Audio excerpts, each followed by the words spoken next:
السلام عليكم ورحمة الله وبركاته. الأهلي يعلنها صريحة يا أفريقيا اداروا. فرق أفريقيا تخلي بالها بقى من نفسها عشان كبير أفريقيا رجع. الأهلي بيعلم على الهلال السوداني 3-0 في حدود 50 ل 60 ألف متفرج في استاد القاهرة عشان يعلنها صريحة للهلال ولكل الناس اللي كانت بتشكك في النادي الأهلي وقدراته إن أنا بطل أفريقيا. عندي تعثرات طبيعي، اي فرقه في الدنيا بتتعثر.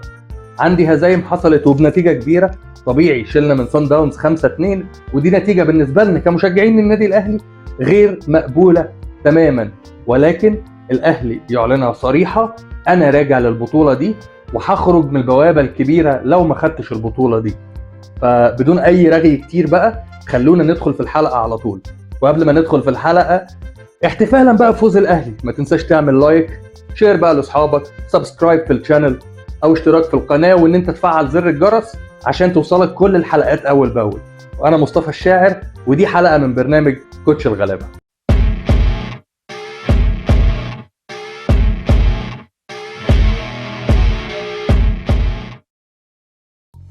الاهلي يفوز على الهلال السوداني 3-0. الاهلي كسب كوره، الاهلي كان يقدر يكسب 7-8 لو استغلينا كل الفرص اللي ضاعت مننا. كهربا لوحده مضيع 3 كور ما يضيعوش. ابو الكهارب اللي جاب جون معلمه مزيكا، طرف الهوا وشمس اللعيب وهو ببطن رجله في المقص. الحارس يا عيني فوفانا، عيسى فوفانا ما يقدرش يعمل لها اي حاجه، حاول عليها وعمل التراي وفعلا جون يتدرس. مزيكا يا واد يا كهربا والله. نيجي بقى لحسين الشحات. حسين الشحات والتبديله المكيفه، تبديل نزل في الوقت الصح. هتشوفوا حتى في حلقه رد الفعل لما انا كنت بتكلم وبقول حسين الشحات ينزل في التوقيت ده، وفعلا نزل وقلب الماتش تماما وريحنا بالجون الاول. حسين الشحات ما بدأش الماتش نظرا لوفاه والده الله يرحمه. هطلب منكم بس ان انتوا تدعوا لوالده بالرحمه ويسكنوا فسيح جناته باذن الله ويصبر حسين الشحات واهله يا رب. حسين الشحات ينزل يقلب الماتش بجونين، ولا احلى ولا اروع. الجون الاول 80% منه لبيرسي تاو. بيرسي تاو اللي سحب كل الدفاع وخد 3 وعمل اسيست. يا لهوي يا لهوي على الجمال. وحسين الشحات بفينش تحفه يحطها ببطن رجله تخبط في ايد الحارس وتدخل عشان يبقى الهدف الثاني.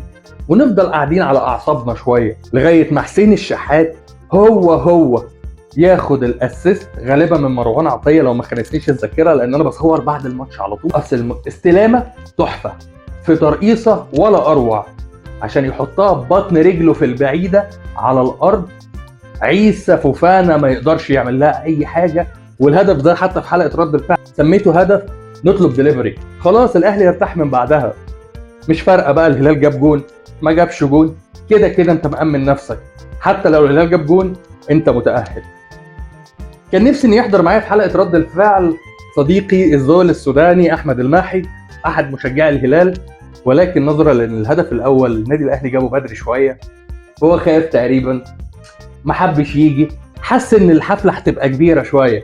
ولكن من هنا انا بقول له احمد يا ماحي انت صاحبي واخويا، ولكن انا مش هسيبك وهحفل عليك عادي جدا اول ما اشوفك. واجري ما تستنانيش، يعني ما تقفش تستناني عشان انت هيتعمل عليك حفله كبيره قوي زي ما انت عملت عليا حفله لما كسبتونا في السودان 1-0. الاهلي يعود من الباب الكبير جوه بطوله افريقيا مره ثانيه لثمن النهائي. نلعب بقى في دور الثمانيه مع كبار افريقيا. معانا بقى صن داونز، معانا شباب بلوزداد، معانا الترجي الخ. هنشوف القرعه ان شاء الله اللي هتكون يوم الاربعاء ونشوف الاهلي هيقع مع مين. وانا واثق ان النادي الاهلي يتمنى هو ولاعيبته ان هم يقعوا قدام مع ميلودي سان داونز عشان يقدروا ياخدوا بطارهم بعد الهزيمه الثقيله اللي احنا خدناها 5-2. طبعا اي حد كان بيحفل على الاهلي ويقول لك انتوا شلتوا 5 من سان داونز، احب اقول لك ان شاء الله باذن الله الاهلي هو اللي هيكون بطل البطوله دي عشان يخرس كل الالسنه. وكمان الاهلي متصدر الدوري بفرق كبير، وعندنا كمان يوم الجمعه الجايه غالبا ماتش نهائي الكاس مع بيراميدز. فاحنا كمشجعين النادي الاهلي معودنا ان مفيش بطوله احنا بننافس عليها ما بناخدهاش. المركز الثاني مش هدفنا، احنا ما بنبصش غير للقب. فشكرا مارسيل كولر. قبل ما انسى يا جماعه، في 2 في الماتش ده حابب اشكرهم، فعلا كانوا بيطلعوا نار من بقهم من اول الماتش، بغض النظر ان هم ما جابوش جوان، ولكن اولهم بيرسي تاو اللي كان مبدع بجد مبدع، خصوصا في الاسيست الجون الثاني لحسين الشحات. ومروان عطيه، للمره الثانيه بتكلم على مروان عطيه وبشكر العين اللي اختارت مروان عطيه عشان يجي النادي الاهلي، بجد لا غنى عنه.